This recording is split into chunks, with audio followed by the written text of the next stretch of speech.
तो जय जोहार जय छत्तीसगढ़। स्वागत है आज के हमारे नए वीडियो ब्लॉग में। तो दोस्तों मैं हूँ राज पटेल और मैं आ गया हूँ दिलेश साहू, जो कि कीर्ति चौहान का नया फिल्म शूटिंग हो रहा है छत्तीसगढ़ हिंदी। फिल्म का नाम है जानकी और उस जगह में आ गया हूँ जहाँ फाइटिंग होता है, देख सकते हैं। जो जगह में आ गया, बहुत दूर से आए हम लोग भी आते हैं, देख सकते हो पूरा ये नया फिल्म का लोकेशन है। यहाँ होता है शूटिंग का वर्क किस प्रकार से बनाया गया है।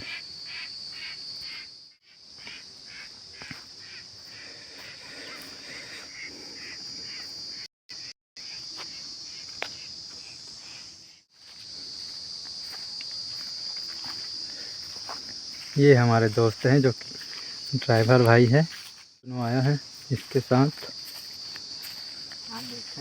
आज का थोड़ा सा वीडियो में बने रहना।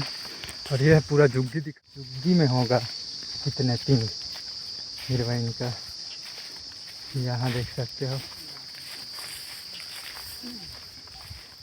1 2 3 4 5 6 पूरा गौर के साथ ये है। यहाँ होगा किडनैपिंग वाला सीन।